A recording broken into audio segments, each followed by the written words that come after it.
In this video I'm going to take a quick look at wiring and getting wiring up to the roof.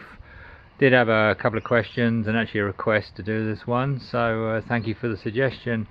I guess when you're starting to wire equipment and items up to the roof, what are your options? So this is a Land Cruiser Prado 150 GXL. I guess there's a lot of similarities between vehicles, and I'll show you the sort of options that I came across when trying to get cabling up to the roof. So as you can see, first item was an antenna on the roof, and as we all know, best place for an antenna is on the roof, although most people put it on the bull bar. I did decide that using a fold down bracket here, I can actually put it on the roof and then just collapse it when I don't need it. So antenna cable. So this is one of the nice things about the Prado is that, and probably can't see it on this side, but the window seal strip actually has quite a groove in it. I'll take you around the other side and show you where I haven't used it. Yes, see if I can give you a picture of it. So right in here, right in there, there's quite a large groove. And actually on the other, because it's obviously on both sides, and then I put the coax, I pushed it right in there and used a bit of silicone. So just rubbed a little bit of silicone up inside there and then pushed the cable right inside. And actually that groove is obviously designed to help you get cables up onto the roof, and then when it comes down you can tuck it under. This piece comes out and you can tuck it under there and take it down into the engine bay. So that is a really good way, and you've obviously got one each side, so you can utilize both of those to get cables to the roof. And I'd say that's probably the best way to get anything up onto the roof that needs to feed down into the engine bay. So one of the other things you need to consider is obviously cable length. So you don't want to be running long cables from the engine all the way to the back if you have to, especially going over the roof, because you might have smaller cables that you're running over the roof which have a greater voltage drop than a bigger cable. Anyway, enough said on that. So coming back to this side again, and actually you will be able to see there is a cable sitting there. So there's actually two cables running up here. So I pushed in the antenna cable first originally, and then I came back later and wanted to put a second cable up for a solar input up on the roof. So that again is right back here. Fed that right to the back where I can plug in. That actually feeds down for a solar input. If I either want to put a panel on the roof, which I do sometimes when you're camping, or if I need to have a plug further away from the engine bay to feed a solar panel away from the back of the vehicle. So I've got an additional socket up there. That obviously is tied up under the roof rack, and then feeds down under the gutter strip here, which lifts out on the Prado.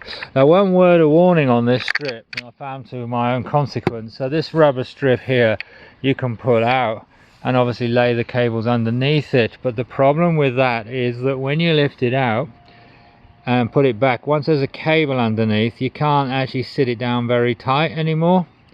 I thought it was in tight when I did it, and then I lost it. It came off when I'm doing some long trips, and I didn't realize for weeks afterwards that one of these rubber strips had gone.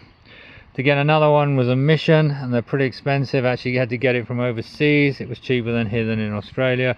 So what I did was, and a bit of advice, if you do ever lift these and put cables underneath, put some silicone underneath and glue it back down with silicone, because that way you won't lose it, and you can still rip it out if you need to in the future and redo it again. So that's what I did there, and obviously feeding the cables up where you need to from underneath the strips was another option there.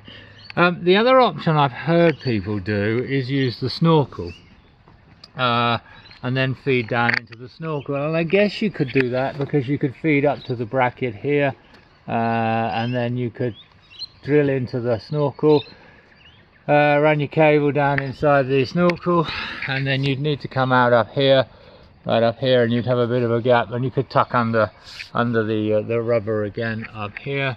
Sorry, not very good shot there. And then obviously once you get down into the airbox, you'll need to drill as you get inside the vehicle I drill another hole and feed it out. Yeah, it's a bit tricky, I guess, trying to get it through the length of the snorkel and get it out the other end. You'd probably have to take the snorkel off to do it. So it's probably quite a big job, and to be honest with you, on the Prado, this strip here is, I think, your best way to go. And as you said, if you run silicone in there, that holds it in place. I put a bit of tape over it whilst the silicone dried, and it seems to have been pretty good. You know, you'd have to look twice to even see it up there, and there's two cables running there, as I said, so that's pretty well hidden. So at the rear of the vehicle I put up a small camping light. This is only a 2.7 amp light, and rather than feed this cable all the way to the front of the vehicle, which was an option, I obviously wanted a switch as well for it. So cut a long story short, decided to wire it into the back of the vehicle, because actually I got a switch panel here. So getting the cable down to the back, I'll show you where it went. So we obviously used the rack to tuck it across down the side of the strip here, and then I fed it down the back of the vehicle. So one of the things I used to, yeah, this is a little bit loose, but you know what, it's when the door's shut, it's tucked and you don't see it. It's been there for a while, I haven't had any issues with it. And then again, it's tucked behind the seal, so it's not actually behind the seal. So there's, again, I'll try and show you here how I've done it, because I didn't want to lift the seal up and cause a problem. There's a bit of a leaf in there, but so there is a little bit of a gap in there, and a bit of dirt gone in there, of course, and maybe one of the problems with this technique. But there's a little bit of a rubber. So if you see how that is, that gives you a bit of a gap. So rather than lift the seal and put it under the seal and cause the seal not to sit properly, I used the gap here. Put silicone in the gap, and then ran the cable down that seal, right down that seal, and right down to the lights unit here. So it came down beneath it and then went back up again. Obviously using gravity, so that to its benefits, that the water will drop downwards from the lowest point and will never run back up into the light switch.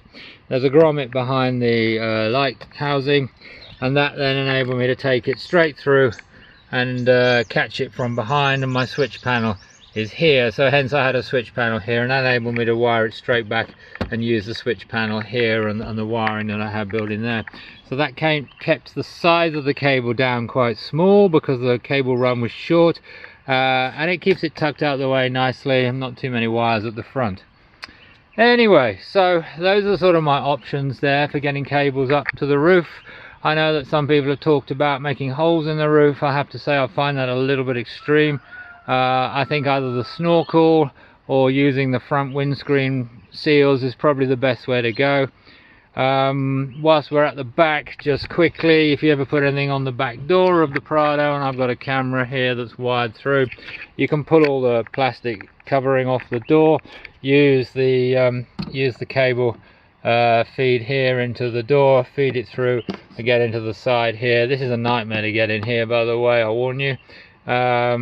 Bit fiddly, and then you can obviously feed it back that way, and I've got cables going back that way from there.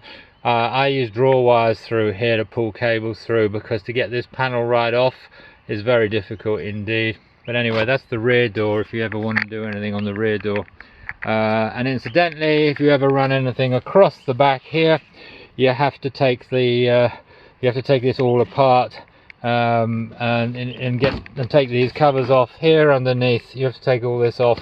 There's bolts underneath here that you need to remove the covers from the rear seats in order to get underneath it. A bit tricky, but it's worth the effort, because it means that you can then run the cables across them, which is what I did into there.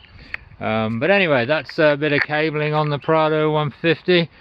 I hope you found it a little bit useful. If not, sorry if you found it boring. Thanks for watching.